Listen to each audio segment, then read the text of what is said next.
A man does not live long enough to regret what he did not do. But Franz Stigler lived 50 years, haunted by what he chose not to do. One trigger pull away from glory, one bullet from a medal, and he turned away. On December 20th, 1943, in the frozen sky over Germany, a Luftwaffe ace had a crippled American bomber in his crosshairs. The kill would have elevated him to legend. Instead, he threw away everything he had fought for, escorted his enemy to safety, and buried the secret so deep that not even his wife knew. Across the North Sea, the American pilot he saved flew home in silence, knowing that if he spoke the truth, no one would believe him. Before we go deeper into how this decision changed both their lives forever, make sure to subscribe for more history that actually happened. War teaches men to see enemies as objects, targets, numbers. A burning aircraft is not 10 men dying in agony, but one victory closer to survival. By late 1943, the air war over Europe had become industrial slaughter, a grinding calculus where bomber formations crossed into German airspace, knowing that 1 in 4 would not return, and fighter pilots climbed into cockpits, knowing that survival was statistical illusion. The 8th Air Force called it precision bombing. The Luftwaffe called it defending the fatherland. Both sides called it necessary. Neither side called it what it was, a machine that consumed young men and spat out wreckage. The strategic bombing campaign had evolved from pre-war theory into nightmare reality. Planners in Washington and London believed that heavy bombers flying in tight defensive formations at high altitude could penetrate German airspace without fighter escort and destroy industrial targets with acceptable losses. The theory assumed that massed machine gun fire from hundreds of bombers would deter enemy fighters, that altitude would protect against flak, and that precision bomb sights would ensure accuracy. By December 1943, all 3 assumptions had proven catastrophically wrong. German fighter tactics had evolved to counter the bomber formations. Luftwaffe pilots discovered that head-on attacks minimized exposure to defensive fire while maximizing killing power. A 4-second burst from 20mm cannons could sever a B-17's wing or detonate its bomb load. Fighter units developed specialized weapons, rockets, heavy cannons, even air-to-air bombs, designed specifically to destroy flying fortresses. And German flak defenses had grown into a lethal web of radar-guided guns that could put a shell within 50 feet of an aircraft at 25,000 feet altitude. The cost was staggering. In a single week, in October 1943, the 8th Air Force lost 148 bombers attacking ball-bearing factories in Schweinfurt. 600 men killed, hundreds more captured or wounded. The losses were unsustainable. But the bombers kept flying because strategic doctrine demanded it, because stopping would concede air superiority to Germany, and because the alternative, a ground invasion without first crippling German industry, was unthinkable. This was the world Franz Stigler inhabited. He understood war as a professional, not an ideologue. Born in Amberg, Bavaria in 1915, he grew up in an aviation family. His father had flown observation missions in World War I, navigating by map and dead reckoning over the Western Front. The elder Stigler survived the war and passed his love of flight to his sons. Young Franz took to the air naturally, soloing in gliders at 12, graduating to powered aircraft by 18. Aviation was not a hobby, but a calling, the only profession he ever considered. In the 1930s, as Europe slid toward war, Stigler found employment with Deutsche Lufthansa, the German national airline that would later become Lufthansa. He flew domestic and international routes, navigating by radio beacon and visual landmark, piloting Junkers Ju-52 trimeters across Germany and beyond.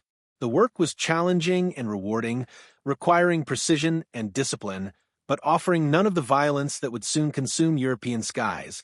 Stigler logged thousands of hours as a commercial pilot, mastering instrument flight and emergency procedures, skills that would later save his life repeatedly in combat. When war erupted in September 1939 with Germany's invasion of Poland, Stigler watched from the sidelines, continuing civilian flights as long as possible. But by 1940, the civilian aviation industry had collapsed, routes closed, airports were militarized, and commercial aircraft were requisitioned for military transport. The Luftwaffe, expanding rapidly to support Hitler's conquests, needed experienced pilots immediately. Stigler received conscription papers and reported for duty, not out of enthusiasm for National Socialism, but pragmatic acceptance that he had no choice.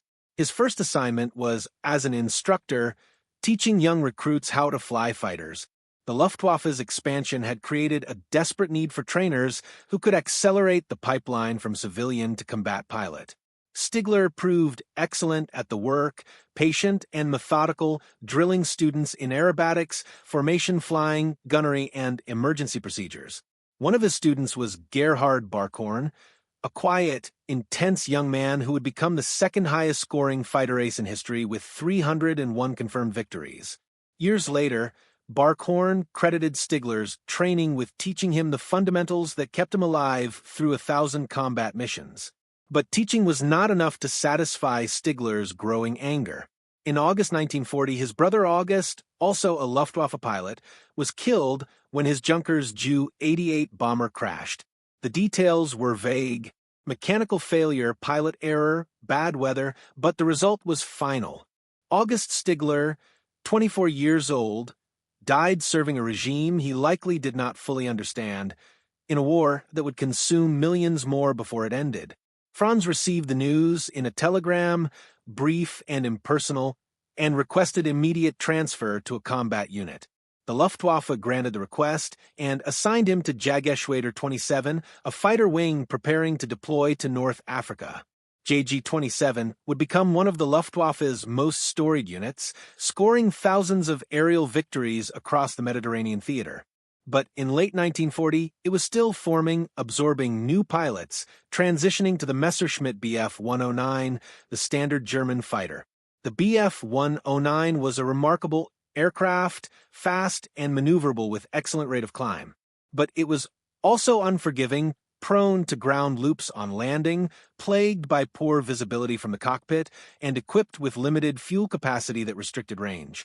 Mastering it required skill and nerve, qualities Stigler possessed in abundance.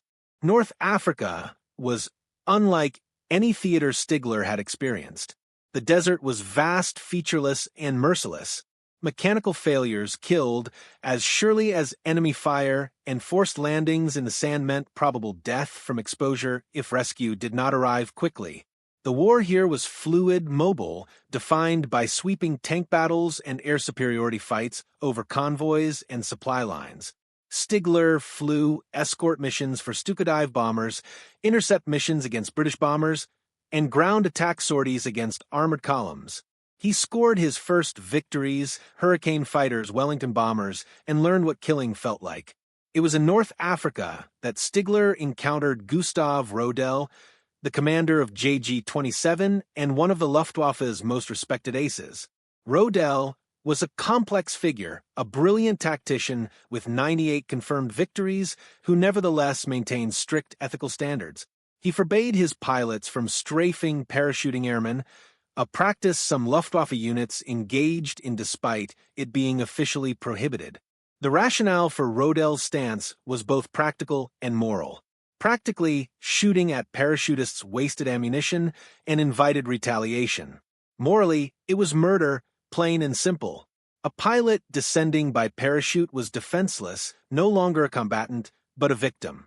Killing him served no strategic purpose and violated the warrior's code that many German pilots still honored, even as the war stripped away other civilizing restraints. Rodel enforced this rule with a famous threat: "If I ever see or hear of you shooting at a man in a parachute, I will shoot you myself." It was not hyperbole. Rodel meant it, and his pilots knew it. The threat became law within JG-27, and Stigler absorbed it as gospel. In the years that followed, he would shoot down Allied aircraft, but always broke off pursuit if the crew bailed out. He watched men descend under silk canopies, some drifting into captivity, others into the desert to die of thirst, but he never fired on them. Rodel's words had drawn a line that Stigler would not cross. North Africa in 1941 and 1942 was hell for aviators. The desert was vast, trackless, and unforgiving. Summer temperatures exceeded 130 degrees Fahrenheit in the cockpit, metal surfaces becoming too hot to touch. Winter brought freezing nights and violent sandstorms that stripped paint from aircraft and sandblasted engines. Water was scarce, food monotonous, and disease endemic. Malaria, dysentery, and typhus killed as surely as combat. The air war over the desert was fluid and chaotic. British and German forces seesawed across Libya and Egypt, each offensive followed by retreat, supply lines stretched to breaking. The Luftwaffe's JG-27 supported Rommel's Afrika Korps, flying escort for Stuka dive bombers, intercepting British bombers, and strafing Allied ground forces. Missions were flown in brutal conditions, often multiple sorties per day, pilots landing to refuel and rearm before launching again. Stigler learned to kill in Africa. His first victory came in early 1941, a British Hurricane fighter he caught climbing out of a strafing run. He dove from above, fired a 2-second burst, and watched the Hurricane spin into the sand, exploding on impact. The kill was clean, textbook perfect, but Stigler felt no elation, only a hollow acknowledgement that he had ended a life. The Hurricane pilot never had a chance. He was concentrating on his ground target, never saw the attack, died without knowing what hit him. Stigler landed, reported the kill, and vomited behind his aircraft. More victories followed. Wellington bombers, Hurricane fighters, P-40 Warhawks. Stigler became efficient, clinical, learning to judge deflection angles instinctively, to aim where the target would be rather than where it was. He learned to conserve ammunition, firing short bursts rather than long sprays, to break off when defensive fire became too intense, to work with his wingmen to isolate targets. He earned promotions, decorations, the respect of his peers, and he grew numb to killing, the initial horror fading into routine. But Gustav Rodel's words never faded. Stigler watched parachutes descend into the desert and never fired on them. Even when other pilots did, he watched Allied airmen float down to capture or death by exposure, and he felt the weight of their humanity. They were enemies, but they were also pilots, brothers in a shared profession, men who understood the sky in ways that ground soldiers never could. In May 1943, the Afrika Korps surrendered, and JG-27 withdrew to Sicily and then to Germany. Stigler had survived 2 years of desert combat, accumulating victories and decorations, but also scars invisible to casual observation. He had seen friends burn in cockpits, watched comrades bail out with parachutes on fire, heard radio transmissions cut off mid-word as aircraft exploded. War had stripped away his innocence, but not his ethics. Rodel's lesson remained. Killing was necessary, but murder was not. The line between them was sometimes thin, but it existed, and Stigler would not cross it. By December 1943, the war had changed utterly. Germany was losing. The Afrika Korps had surrendered in May 1943, and JG-27 had been withdrawn from the Mediterranean to defend the Reich itself. The 8th Air Force was now bombing Germany in daylight raids, sending hundreds of heavy bombers escorted by long-range fighters deep into German territory. The Luftwaffe, outnumbered and outproduced, fought desperately to stop them. But losses mounted faster than replacements could be trained. Experienced pilots like Stigler were invaluable, flying multiple sorties per day, racking up victories, and watching comrades die at an accelerating pace. On the morning of December 20th, 1943, Stigler was already exhausted. He had flown 2 combat missions earlier that day, engaging American B-17 formations over Bremen and claiming 2 kills. Both combats had been brutal, close-range dogfights with American escort fighters intervening, flak bursts filling the sky, bombers exploding in midair. His Messerschmitt Bf-109G 6 had taken damage, a .50 caliber bullet lodged in the radiator, risking engine overheating. Ground crew were patching holes in the airframe when the alarm sounded again. More bombers inbound. Stigler ran to his aircraft, ignoring warnings that the engine might seize from overheating. He climbed into the cramped cockpit, strapped in, started the Daimler-Benz DB605 engine, and taxied for takeoff. The runway was cratered from earlier bombing, forcing him to weave between filled holes. He throttled up, felt the tail lift, and pulled back on the stick. The fighter leaped into the winter sky, climbing steeply, the engine temperature gauge already creeping toward the red zone. He leveled off at 10,000 feet and scanned the horizon, searching for targets. Then he saw it. A lone B-17 trailing smoke, flying erratically at barely 9,000 feet. It was separated from the main formation, a straggler limping south toward the coast. Stigler's pulse quickened. This was the kill. This was the shot that would earn him the Knight's Cross, the Luftwaffe's highest decoration, awarded for 25 confirmed bomber kills. He had 27 victories already, but only 24 were confirmed. This would be number 25. He pushed the throttle forward, ignoring the engine temperature gauge as it entered the red. The Bf-109 accelerated, closing the distance rapidly.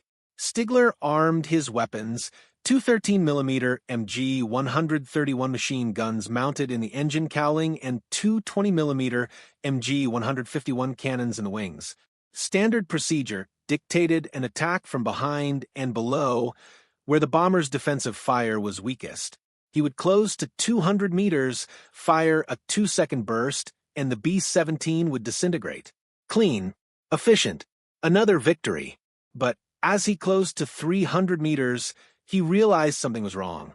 The tail gun was not moving. No defensive fire. He eased closer, 200 meters, expecting tracers to reach out toward him. Nothing.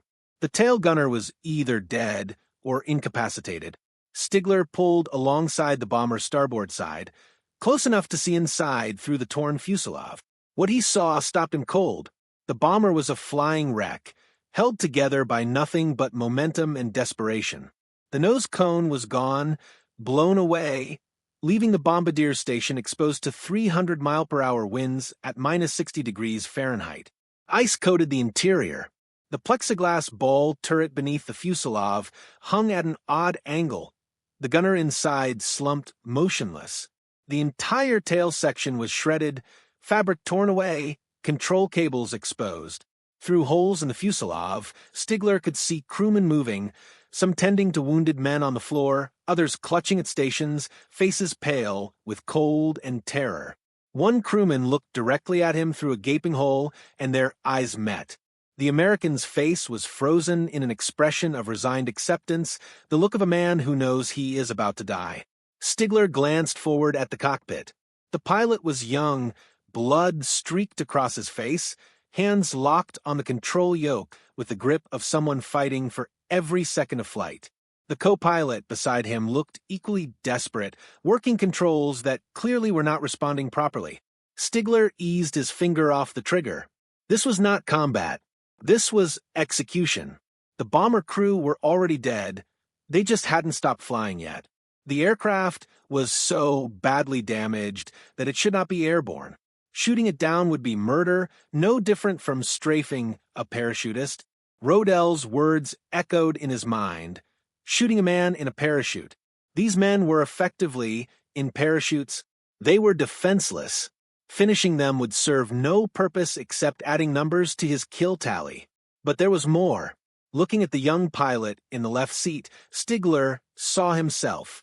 He saw his brother August, who had died in a crash bomber 3 years earlier.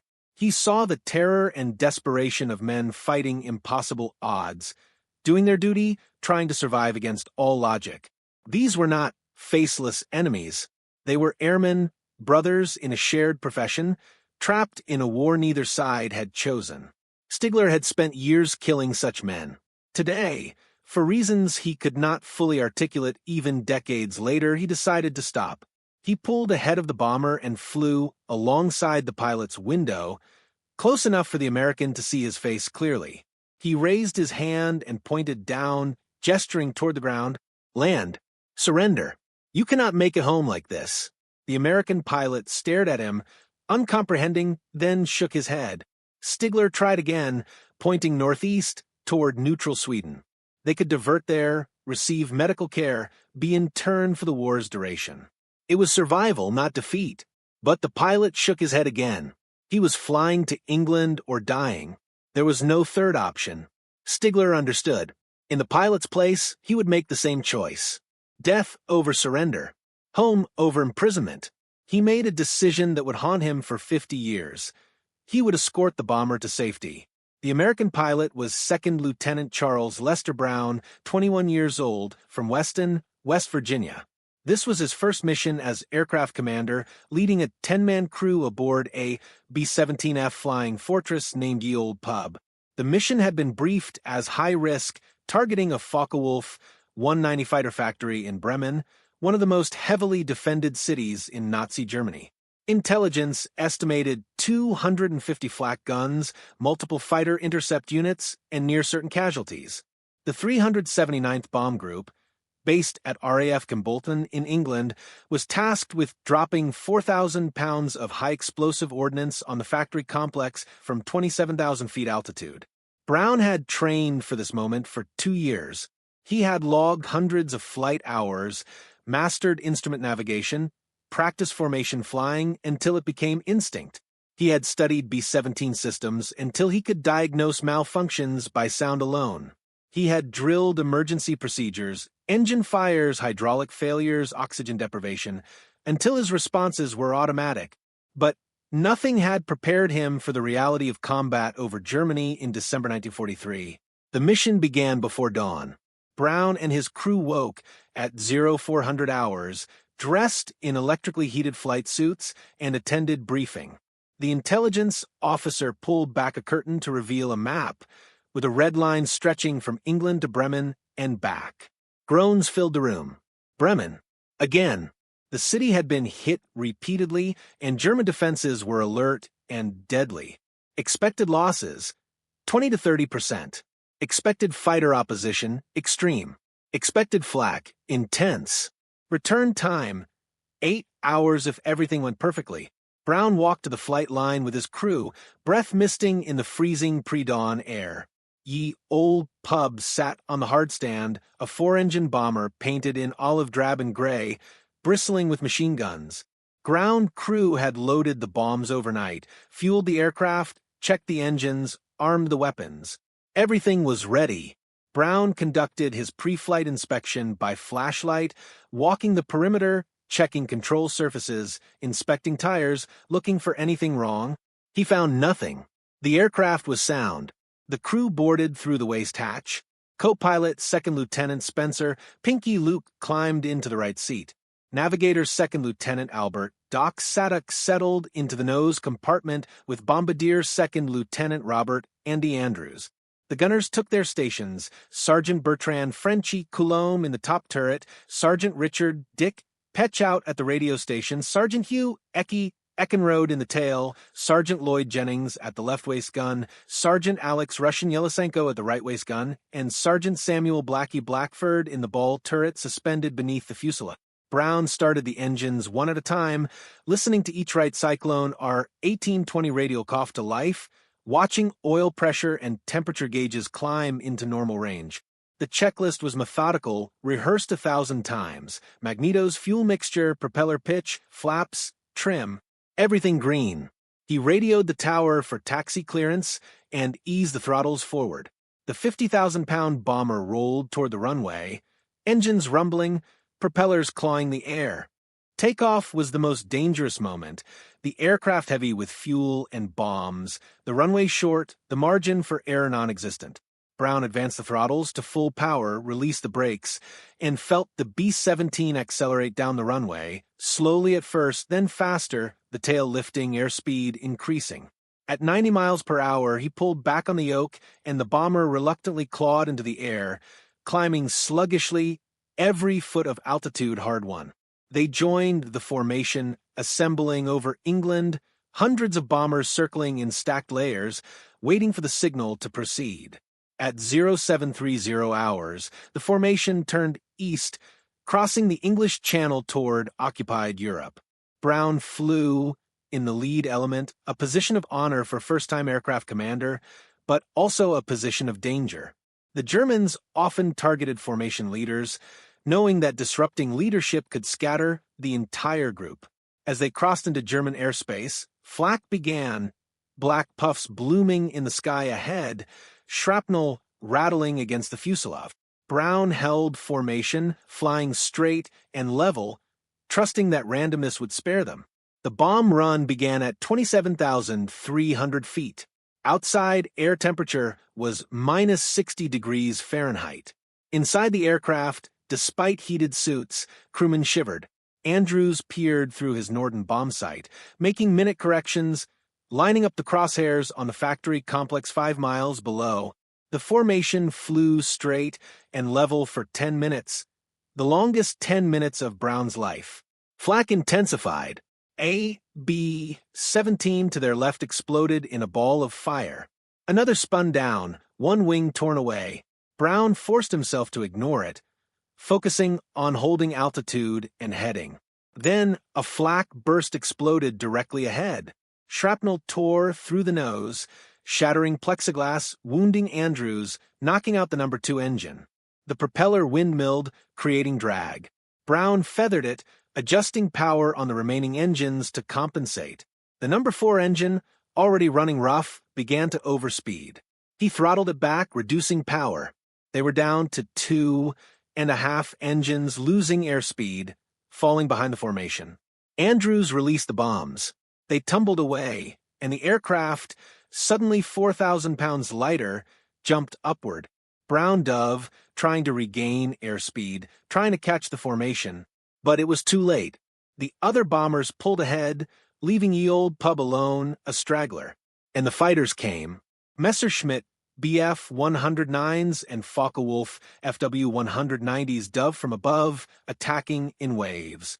Cannon shells tore through the fuselage. Machine gun round-stitched across the wings. The gunners fired back, turrets rotating, muzzle flashes lighting the interior.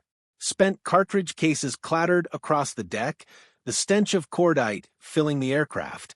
A FW-190 flashed past, canopy so close Brown could see the pilot's face. Tracers reached out, tearing into the tail. Eckenrode, the tail gunner, stopped firing. His guns had jammed, or he was hit. Brown called over the intercom. No response. Coulomb, in the top turret, shouted that Eckenrode was down. Dead. The tail guns were silent. Another attack.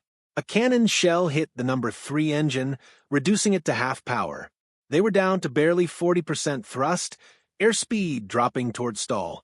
The nose was gone, blown away. The tail was shredded. Hydraulic fluid streamed from ruptured lines, meaning no landing gear, no flaps, no brakes.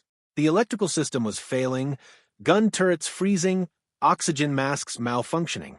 Yelisenko took shrapnel in the leg, artery severed, blood pooling on the floor. Jennings applied a tourniquet, shouting for morphine. But the morphine syrettes had frozen solid. Yelisenko screamed, then went silent, shock setting in.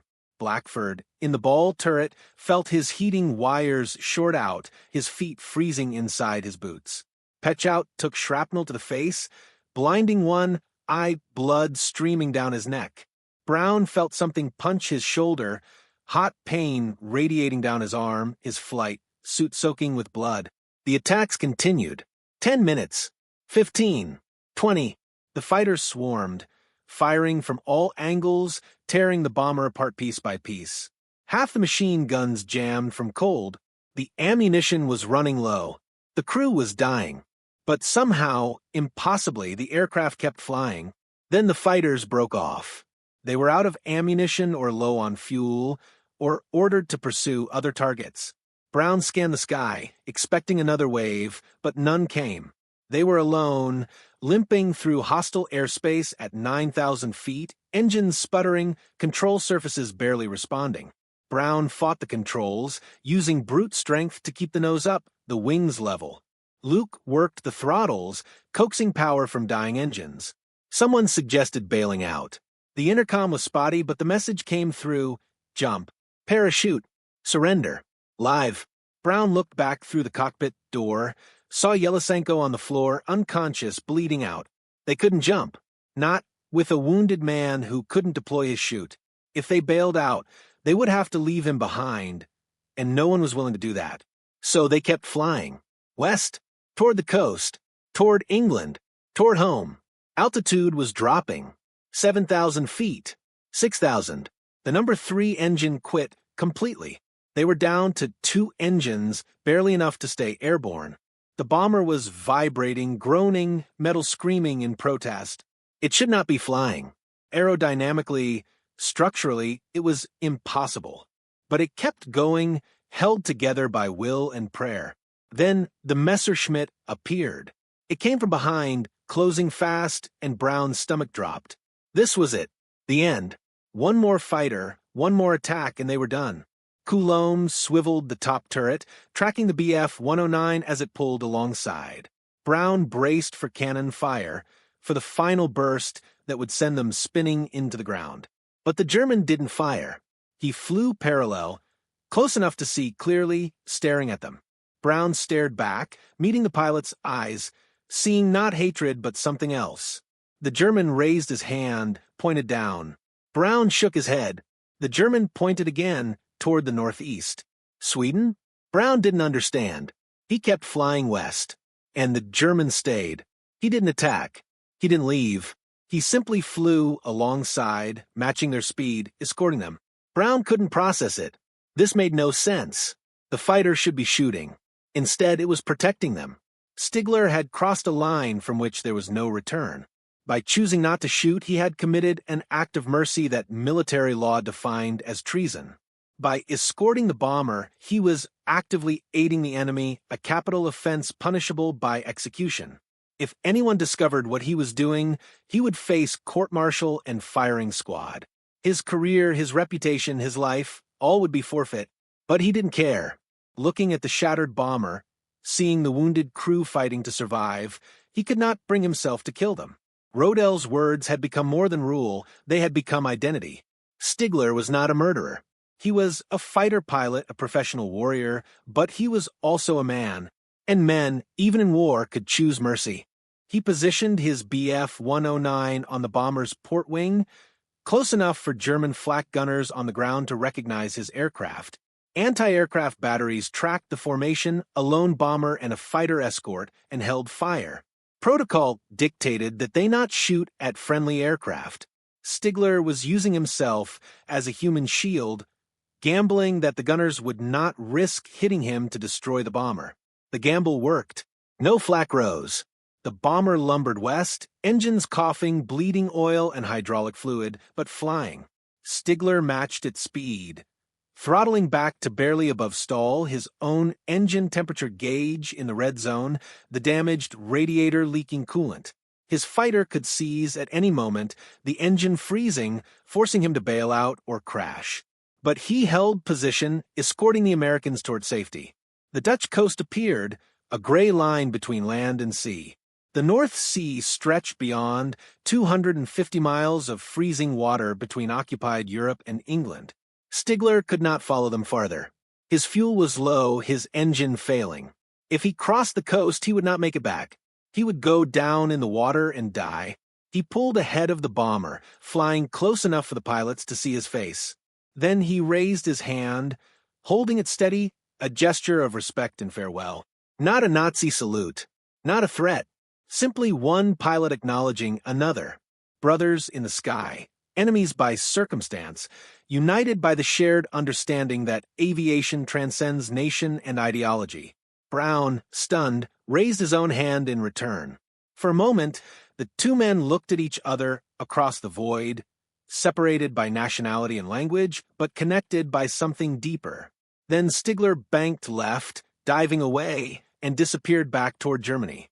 Ye Old Pub flew on, alone again, crossing the North Sea. The journey was agony. Fuel gauges dropped toward empty. Engine temperatures climbed toward failure. The crew huddled together, sharing body heat, praying the aircraft would hold together. Navigation was impossible. Instruments were destroyed. Brown simply flew west, trusting instinct, betting everything on reaching England before the engines quit or the bomber disintegrated. 2 hours later, the English coast appeared through the haze. Brown aimed for the first airfield he could find, RAF Seething in Norfolk, home to the 448th Bomb Group. He radioed ahead. his transmission broken and barely intelligible, warning them of an emergency landing. The control tower cleared the runway, and emergency crews assembled, waiting. The landing gear would not extend. Hydraulics were dead. Brown had one option, belly landing. He lined up on the runway, shut down the engines to prevent fire, and glided in. The bomber hit hard, metal grinding against concrete, sparks showering, the aircraft skidding down the runway in a shower of friction and flame. It ground to a halt, smoke pouring from the engines, but it did not explode. Emergency crews swarmed, pulling crewmen out through hatches and torn sections of fuselage. Medics carried Yelisenko and Petch out to ambulances. Blackford hobbled out, feet black with frostbite. Brown climbed down, legs shaking, blood soaked through his uniform, and collapsed. They counted 9 survivors. Eckenrode was dead, his body still in the tail section. The fact that ye old pub remained airborne defied aerodynamic principles. Post-crash inspection revealed damage so extensive that engineers struggled to explain how the aircraft had flown. The nose section, including the entire bombardier compartment and forward gun position, was destroyed. Flak had sheared away plexiglass and aluminum framing, leaving a gaping hole through which 300-mile-per-hour winds roared. The crew in the nose, Andrews and Saduk, had been exposed to -60-degree temperatures and hurricane-force winds. Andrews had taken shrapnel to the arm and shoulder. Saduk had been blown against the side of the compartment, stunned but alive. Both men should have succumbed to exposure, but they wedged themselves into corners and endured, frostbite claiming fingers and toes, but leaving them conscious. The tail section was even worse. Flak and cannon fire had shredded the empennage, tearing away fabric, severing control cables, puncturing the structure in hundreds of places. The rudder was half gone, the elevators jammed in positions that should have made controlled flight impossible. Eckenrode, the tail gunner, had been decapitated by a cannon shell, his body remaining at a station, held in place by his seat harness. The tail guns were twisted wreckage, barrels bent, mechanisms destroyed. No defensive fire came from the tail because there was nothing left to fire.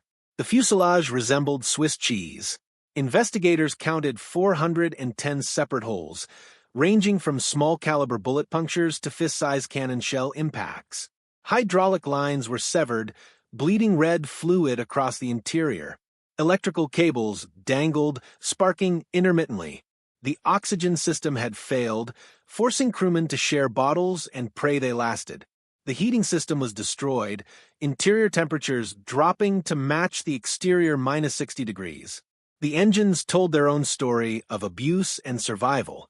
Number 2 engine had taken a direct flak hit, the cylinder block cracked, oil leaking, propeller windmilling and creating drag. Brown had feathered it immediately, preventing catastrophic failure, but losing 25% of his thrust.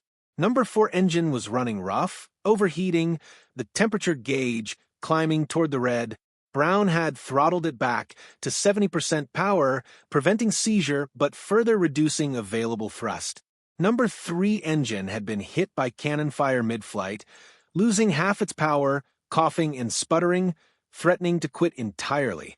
Only number 1 engine ran normally, and even it showed signs of stress, oil pressure dropping, temperature climbing, the engine screaming under the load of carrying the crippled bomber. With effectively 1.5 engines running, the B-17 should have descended rapidly, unable to maintain altitude. But somehow it held, clawing through the air at barely above stall speed. Brown and Luke worked the controls, constantly adjusting trim, balancing thrust, nursing the dying engines. The control surfaces were jammed or unresponsive. The rudder barely moved. The elevators were locked. Brown had to use engine power differentials to turn, increasing thrust on one side, decreasing on the other, a crude method that worked but burned fuel rapidly. Fuel was becoming critical. The B-17 carried 2,780 gallons in internal tanks, enough for a round-trip mission with reserves. But combat had punctured multiple tanks, fuel streaming from holes, forming vapor trails behind the aircraft. Brown watched the gauges drop, calculating mentally whether they had enough to reach England. The math was grim.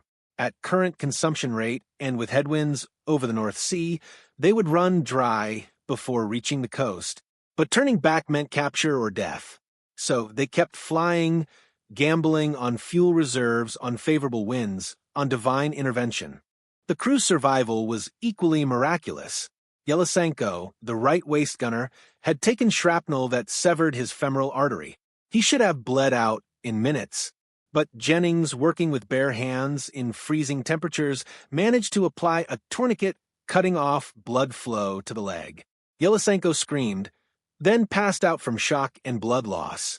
He remained unconscious for the entire flight home, his survival a testament to Jennings' first aid and the human body's resilience. Pechout, hit in the face by shrapnel, lost sight in one eye. Blood froze on his face, creating a grotesque mask. But he remained conscious, continuing to monitor the radio even though the equipment was destroyed. Blackford, trapped in the ball turret with frozen feet, endured agony as frostbite progressed from painful to numb. He could not climb out of the turret, the mechanism was jammed, and the aircraft's position made rotation impossible. He rode out the entire flight home in that transparent sphere, watching the ground below, knowing that if the aircraft went down, he would be trapped. Brown himself was wounded, a bullet or shrapnel fragment embedded in his right shoulder. Blood soaked his flight suit, freezing in the cold, creating a stiff, frozen shell. His right arm weakened, forcing him to fly, primarily with his left hand, using his right only when absolutely necessary. The pain was constant, throbbing, but adrenaline and determination kept him functioning. Landing with a frozen, unresponsive shoulder would be near impossible. But he would worry about that when the time came. The fact that the aircraft flew, that the crew survived, that they reached England and landed, remains one of the most extraordinary survival stories of World War II. The B-17 was legendary for its toughness, but Ye Old Pub exceeded every parameter. It should have disintegrated in midair. That it didn't was a combination of engineering brilliance, crew skill, and sheer luck. Investigators walked through the wreckage, counting damage. They found 410 bullet and shrapnel holes. The tail was 70% destroyed. The nose was gone. 3 engines were inoperative. The hydraulic system was obliterated. The electrical system had failed. Structurally, the aircraft was a total loss. It would never fly again. At the debriefing, intelligence officers questioned Brown about the mission. He described the bomb run, the fighter attacks, the damage. Then he mentioned the German pilot who had escorted them to safety instead of shooting them down. The officers exchanged glances. Brown insisted. A Luftwaffe fighter had saved their lives. The officers wrote it down, filed the report, and classified it. No one spoke of it publicly. Stigler returned to his airfield, landed, and shut down his overheating engine. Ground crew swarmed, inspecting the damage, asking about the mission. He told them he had seen nothing worth shooting. They accepted the explanation and moved on. Stigler never filed a kill claim for the encounter, never mentioned the crippled bomber, never spoke of the decision that might have earned him the Knight's Cross, but instead haunted him for 50 years. He flew more missions through early 1944, racking up additional victories, transitioning to the Messerschmitt Me-262 jet fighter in early 1945.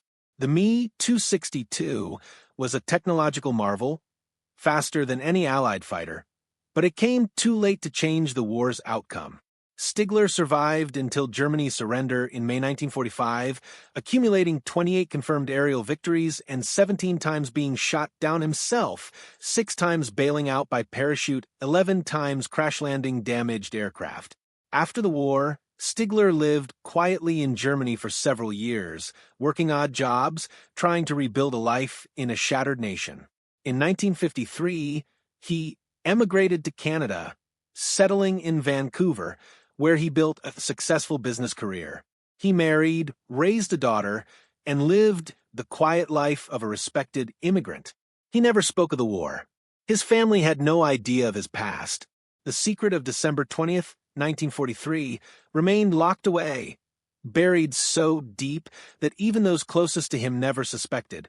Brown, meanwhile, returned to West Virginia after the war, finished college, and rejoined the Air Force in 1949.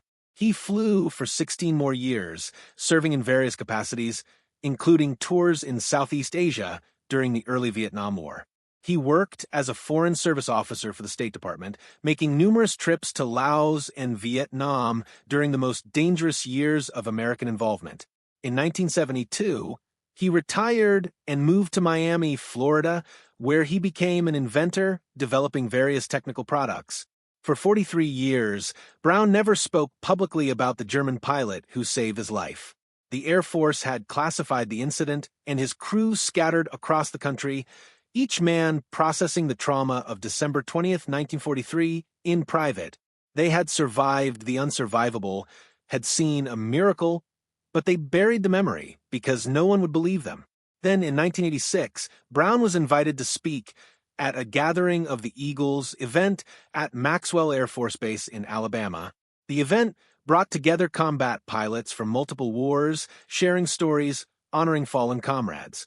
During a question-and-answer session, someone asked Brown if he had any particularly memorable missions. Brown hesitated. He had flown dozens of combat missions, seen friends die, survived crashes and enemy fire. But one mission stood above all others. He told the story of December 20th, 1943, describing the crippled bomber, the waves of fighters, the impossible survival. And then he described the German pilot who had pulled alongside and escorted them to safety instead of shooting them down. The room went silent. After the event, several attendees approached Brown, suggesting he try to find the pilot. It seemed impossible. How do you locate one German pilot among tens of thousands who flew during the war? But the idea took hold. Brown began searching. He spent 4 years combing through records. He contacted the U.S. Air Force Historical Research Agency, which had archived Luftwaffe documents captured after the war. He wrote to German veterans associations describing the incident, asking if anyone knew of a pilot who had escorted a damaged B-17 on December 20th, 1943. He received dozens of responses, but none matched the details. In 1990, he decided to write a letter to a combat pilot newsletter circulated among American and German aviation veterans. The letter was clinical, precise, describing the date, location, aircraft types, and the pilot's actions. Brown included his address and phone number and mailed the letter, not expecting much. For months later, a letter arrived from Vancouver, Canada. The handwriting was careful, the English slightly awkward. "I was the one," it began. The writer described December 20th, 1943, in detail: the crippled B-17, the holes in the fuselage, the wounded crew, the decision not to fire the escort to the North Sea coast, the salute. Every detail matched Brown's memory perfectly. The letter was signed Franz Stigler. Brown's hands shook as he read. He picked up the phone and dialed the number at the bottom of the letter. A man answered in accented English. Brown introduced himself. There was a pause, then Stigler said quietly, "I remember you." They talked for 3 hours. Brown described the view from the cockpit that day, the terror of seeing a Bf-109 pull alongside, the confusion when the fighter didn't fire, the relief when it escorted them to safety. Stigler described what he had seen through the torn fuselage, the wounded men, the frozen crewmen, the young pilot fighting to keep the aircraft aloft. He explained why he hadn't shot. Rodell's words, the realization that killing them would be murder, the decision that cost him the Knight's Cross and haunted him for decades. Both men wept during the call. Brown, because he had finally found the man who saved his life. Stigler, because he had finally confessed the secret he had carried for 50 years, and instead of condemnation, he received gratitude. They arranged to meet in Seattle a few weeks later, halfway between Vancouver and Miami. Brown brought surviving members of his crew. Stigler brought his family, who were stunned to learn of his wartime past. The reunion was filmed by local news stations, and the footage is extraordinary.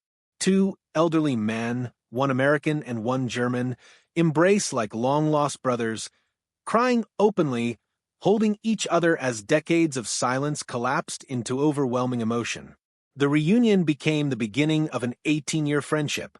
Brown and Stigler spoke weekly by phone, visited each other frequently, and attended airshows and veterans events together. The surviving crew of Ye Olde Pub called Stigler their guardian angel. Stigler called them the men who reminded him that humanity could survive even the worst war in history. In 1993, Stigler received the Star of Peace from the Combatants Federation of Europe, recognizing his act of mercy. The award ceremony was emotional, with German and Allied veterans honoring a man who had chosen compassion over glory. Stigler, by then 78 years old, accepted the award quietly, insisting he had only done what any decent man would do. In 2008, following a request from Brown, the surviving crew members of Ye Olde Pub were each awarded the Silver Star for valor under fire. The citations described their survival as extraordinary, their courage exceptional, their determination to bring their wounded comrade home as heroic. Brown himself received the Air Force Cross, the service's second highest decoration for valor, recognizing his leadership and flying skill in bringing the crippled bomber home. Franz Stigler died on March 22, 2008, in Vancouver at the age of 92. His family, friends, and the crew of Ye Olde Pub mourned him as a man of extraordinary integrity. Charlie Brown, devastated by the loss of his closest friend, attended the funeral and delivered a eulogy. He died 8 months later on November 24, 2008, in Miami at the age of 86. Some who knew them believed Brown had been waiting, unwilling to leave the world without Stigler already there. The last surviving crew member of Ye Olde Pub, Lloyd Jennings, died in 2016 at the age of 94. With his passing, the final living witness to December 20th, 1943, was gone. But the story endured. In 2012, author Adam Makos published A Higher Call, a comprehensive account of Brown and Stigler's story. The book became an international bestseller, spending months on the New York Times bestseller list and winning numerous awards. Readers worldwide were captivated by the story of two enemies who became brothers, united by a moment when one man chose mercy over duty. In 2019, the Erickson Aircraft Collection, which maintains flying vintage aircraft in Madras, Oregon, repainted one of its B-17 bombers as Ye Olde Pub. The aircraft, serial number 44 to 8543, now flies at airshows across North America, serving as a living memorial to Brown's crew and Stigler's act of mercy. Thousands of people have toured the aircraft, touched its aluminum skin, and imagined the impossible flight on December 20th, 1943. The Swedish heavy metal band Sabaton wrote a song about the incident, No Bullets Fly, released on their 2014 album Heroes. The song has been viewed millions of times on YouTube, introducing Brown and Stigler's story to a new generation. The lyrics capture the essence of the encounter. Killing machine, honor in the sky / B-17, flying home / killing machine, said goodbye / cross of manhood, held in the sky. The incident inspired storylines in television dramas, including an episode of NCIS that directly referenced the encounter. It has been featured in documentaries, articles, podcasts, and academic papers. The story endures because it offers something rare in war narratives: genuine humanity. But why does this story resonate so deeply? Why do people around the world, decades after the event, find it compelling? The answer lies in what the story represents. War, especially modern industrialized war, reduces humans to numbers: bomber losses, fighter victories, casualty rates, strategic objectives. The individual disappears into statistics, the personal erased by the strategic. Brown and Stigler's encounter defies this dehumanization. It is a moment when two men, separated by nation and language, recognized each other's humanity and acted accordingly. Stigler's choice was irrational by military logic. Shooting down the bomber would have advanced his career, earned him decoration, contributed to Germany's defense. Sparing it accomplished nothing strategically. Germany would still lose the war. The bomber would fly again. The crew would return to combat. Nothing changed. But Everything changed for 10 men aboard Ye Olde Pub. They lived. They returned home. They married, raised families, built lives. Their survival rippled outward, touching children, grandchildren, communities. Stigler's mercy, strategically meaningless, was personally infinite. This is the paradox war presents. Individual actions, insignificant in the grand calculus, are everything to those affected. The soldier who shares his rations, the medic who risks his life to save a wounded enemy, the pilot who chooses not to shoot. These moments do not change wars, but they change lives. Franz Stigler and Charlie Brown's story endures because it reminds us that even in humanity's darkest moments, decency survives. War demands that men kill, that enemies be destroyed, that compassion be set aside. But it cannot fully erase the capacity for mercy. Men like Stigler exist in every conflict, individuals who see past uniforms and flags to the humans beneath. These moments are rare, but they matter. They prove that war, for all its horror, cannot entirely destroy the best parts of human nature. They offer hope that even when institutions demand brutality, individuals can choose differently. December 20th, 1943, was not a turning point in World War II. The strategic bombing campaign continued. Germany fought on for another 17 months. Millions more died. The war ground toward its conclusion regardless of one damaged bomber making a home. But for Charlie Brown, Franz Stigler, and 9 crew members aboard Ye Olde Pub, it was everything. It was the day death became life, enemy became friend, and one pilot's choice to show mercy echoed across 70 years. The story of Charlie Brown and Franz Stigler did not end with their deaths in 2008. Instead, it grew, evolving from a personal narrative into a cultural phenomenon that has touched millions worldwide. The publication of A Higher Call in 2012 brought the story to a mass audience, spending weeks on bestseller lists and winning critical acclaim. Readers from dozens of countries wrote to the publisher, expressing how the story had moved them, changed their perspectives on war, and restored their faith in humanity. Educational institutions incorporated the story into curricula, using it to teach ethics, history, and moral philosophy.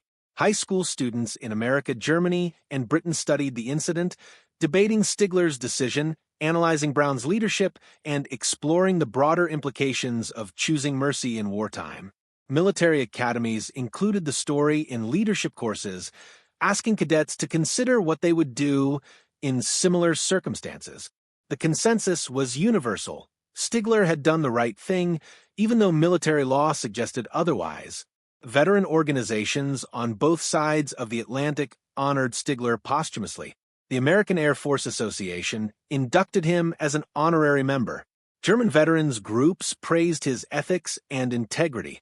In 2015, on the 72nd anniversary of the incident, ceremonies were held simultaneously in Weston, West Virginia, Brown's hometown, Amberg, Bavaria, Stigler's birthplace, and RAF Kimbolton, the 379th Bomb Group's wartime base.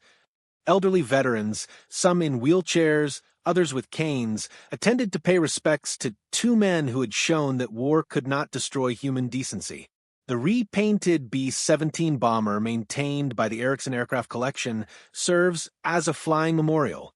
Painted in the markings of Ye Olde Pub, complete with historically accurate nose art and serial number, the aircraft tours the United States, landing at airshows and museums where the public can tour the interior and hear the story. Thousands of people, many born decades after World War II, have climbed aboard, touched the aluminum skin, and tried to imagine the impossible flight on December 20th, 1943.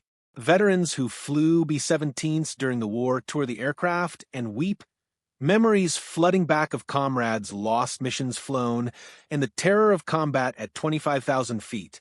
The Swedish heavy metal band Sabaton's song, No Bullets Fly, introduced the story to a new generation, particularly young people in Europe and America who knew little of World War II. The song's music video, featuring dramatic recreations of the incident, has been viewed over 30 million times on YouTube. Comments sections filled with reactions from viewers who were moved by the story, who looked up the historical facts, and who came away with a new understanding of the war's complexity. Many commented that they had always thought of World War II in black and white terms, Allies good, Axis evil, but Stigler's story demonstrated that humanity existed on both sides. Academic scholars have analyzed the incident extensively, publishing papers on military ethics, moral decision-making under pressure, and the psychology of mercy. The incident has been cited in discussions of the just war theory, the ethics of aerial bombardment, and the laws of war. Some scholars argue that Stigler's decision was rational, not sentimental, that shooting a defenseless aircraft violated the principles of honorable combat that many German officers still maintained. Others suggest his decision was deeply irrational from a military standpoint, but profoundly rational from a moral one. The story has also influenced popular culture beyond music. Television series, including NCIS, incorporated storylines directly inspired by the incident. Novelists have used it as the basis for fictional narratives exploring themes of mercy, redemption, and the costs of war. Documentaries have featured the story, including productions by the History Channel, BBC, and German National Television. Each retelling emphasizes the same themes: that individuals can choose compassion even when institutions demand cruelty, that enemies can recognize each other's humanity, and that one decision can echo across decades. Perhaps most significantly, the story has fostered reconciliation between former enemies. Veterans organizations in America and Germany have held joint commemorations, honoring both the bomber crews who fought and the German pilots who opposed them. These events, unthinkable in the immediate post-war years, have become occasions for healing, where elderly men who once tried to kill each other now shake hands and share meals. Brown and Stigler's friendship served as a model for this reconciliation, demonstrating that former adversaries could become brothers if they chose to see past uniforms and flags. The last surviving crew member of Ye Olde Pub, Lloyd Jennings, died in 2016 at age 94. His obituary mentioned the mission, Stigler's mercy, and the subsequent friendship. Jennings had spent his final years telling the story to school groups, veterans organizations, and anyone who would listen. He believed deeply that the story mattered, that it taught something essential about humanity. At his funeral, attended by family, friends, and veterans, a recording of No Bullets Fly was played. There was not a dry eye in the room. Today, the story of Charlie Brown and Franz Stigler stands as one of World War II's most powerful narratives. It does not diminish the war's horror, nor does it suggest that moments of mercy were common. They were rare, exceptional, and often never documented. But they happened. Men like Stigler existed, pilots who looked through gun sights and chose not to pull the trigger. Their decisions did not change the war's outcome, but they changed lives. And in the arithmetic of human existence, that matters more than any strategic calculation. The story endures because it offers hope. It suggests that even in humanity's darkest hours, when institutions demand killing and ideologies justify atrocity, individuals retain the capacity to choose differently. War creates the conditions for brutality, but it cannot force men to be brutal. Stigler proved that. He stood at the threshold of murder and stepped back. He threw away glory and chose mercy. And for 50 years, he believed he had done something shameful. Only at the end of his life did he learn the truth. He had done the right thing. That realization, that final vindication, gave meaning to decades of doubt. Charlie Brown lived long enough to find the man who saved him, to thank him, and to call him friend. He died knowing that mercy had triumphed, that humanity had survived war's attempt to destroy it. And Franz Stigler lived long enough to be honored, celebrated, and understood. He died knowing that his greatest act was not shooting down aircraft, but letting one fly home. Their story belongs to history now, a testament to the enduring power of individual choice, the persistence of human decency, and the possibility of reconciliation even after the cruelest wars. It will be told as long as people remember World War II, not as a story of battles won or lost, but as a story of two men who chose mercy and changed each other's lives forever. If this story gave you a new way to see World War II, like, share, and subscribe, and tell us which moment surprised you most. We'll return next week with another chapter in the war that changed the world. Like, share and subscribe, and tell us which moment surprised you most. We'll return next week with another chapter in the war that changed the world. The December 20th, 1943, encounter between Franz Stigler and Charlie Brown occurred during what historians now call the most dangerous period of the air war over Europe. The statistics are sobering. Between August and December 1943, the 8th Air Force lost 1,021 heavy bombers in combat.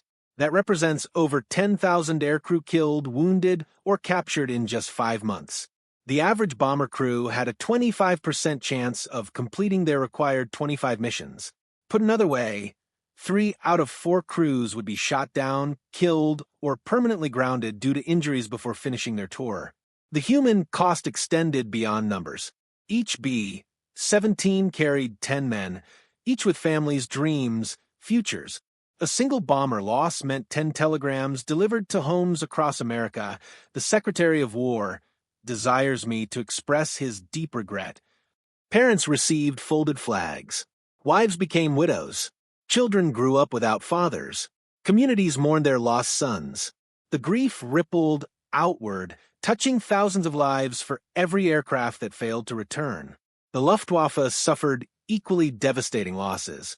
German fighter pilots faced overwhelming odds by late 1943, outnumbered by American bombers and escort fighters, expected to fly multiple sorties per day, given inadequate rest and push beyond physical and mental limits. Experienced pilots, like Stigler, were rare and precious, their knowledge essential for training replacements. But replacement training was rushed, inadequate. New pilots arrived at frontline units with barely 100 flight hours, thrown into combat against veteran American crews, and most died within their first 5 missions. By the war's end, over 26,000 American airmen had died in the European theater, casualties of strategic bombing that historians still debate. Was the bombing campaign effective? Did it shorten the war? Or did it simply consume lives on both sides without achieving decisive results? The answers remain contested, data subject to interpretation, outcomes dependent on perspective. But what is beyond dispute is the human cost. Tens of thousands of young men, American and German, died in the skies over Europe between 1942 and 1945, casualties of a strategy that demanded their sacrifice. In this context, Stigler's decision to spare Brown's crew seems almost miraculous. Amid a campaign defined by mass killing, where survival was statistical improbability, where mercy was weakness and compassion was vulnerability, one pilot chose differently. He saw beyond the strategic imperatives, past the propaganda and ideology, through the dehumanization that war demanded. He saw men terrified and wounded, and he could not kill them. That moment of recognition, that instant of empathy, saved 10 lives. It changed nothing strategically. The war continued. Men kept dying. But for those 10 men, it was everything. The B-17 Flying Fortress became iconic not because it won the war single-handedly, but because it represented American determination and industrial might. Boeing, Douglas, and Lockheed produced 12,731 B-17s between 1936 and 1945, a manufacturing feat that demonstrated America's economic superiority. The factories ran 24 hours, workers laboring in shifts, women replacing men who had gone to war, producing aircraft faster than Germany could destroy them. This production capacity ultimately won the war, not superior tactics or braver men, but sheer overwhelming numbers. America simply built more aircraft, trained more crews, and absorbed losses that would have broken other nations. But each aircraft represented lives. Each tail number carried a crew. Each mission risked 10 men. The strategic calculus treated them as expendable, necessary sacrifices for victory. Command knew that sending bombers over Germany meant losing some, accepted those losses as inevitable, and continued operations despite casualty rates that would be unacceptable in modern warfare. This was total war, where ends justified means, where victory required sacrifice, where individual lives disappeared into strategic necessity. Stigler and Brown's encounter defied this logic. It was a moment when strategy stopped mattering, when one man saw another man and chose mercy. Military tribunals could have condemned Stigler for treason, shot him for aiding the enemy, made an example to deter similar decisions. But he was lucky. No one discovered what he had done. He kept the secret for 50 years, living with the belief that he had betrayed his comrades, dishonored his service, failed his duty. Only at the end of his life did he learn otherwise. Did he receive validation that his choice had been right, that mercy was more valuable than medals. The friendship between Brown and Stigler in their final years embodied reconciliation. Two men who had met as enemies, who had every reason to hate each other, who represented nations that had fought the most destructive war in human history, became brothers.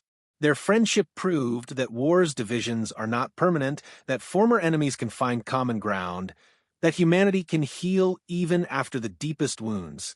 This reconciliation is the story's ultimate message, that even the cruelest conflicts cannot permanently destroy the human capacity for understanding, forgiveness, and friendship. As we reflect on their story today, over 80 years after that December day over Germany, we must remember both the extraordinary and the ordinary.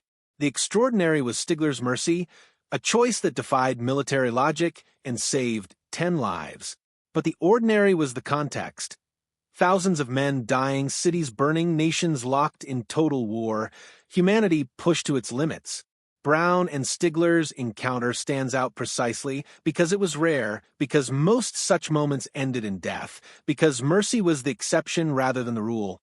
Their story teaches us that individuals matter even when institutions treat them as expendable, that personal choices echo across decades even when they seem strategically insignificant, that seeing enemies as human beings is not weakness but the highest form of strength, and that even in war's darkest hours, some men will choose compassion over cruelty, mercy over duty, humanity over ideology. Franz Stigler was such a man. Charlie Brown lived to thank him, and we generations later remember their story as proof that war, for all its horror, cannot entirely extinguish human decency.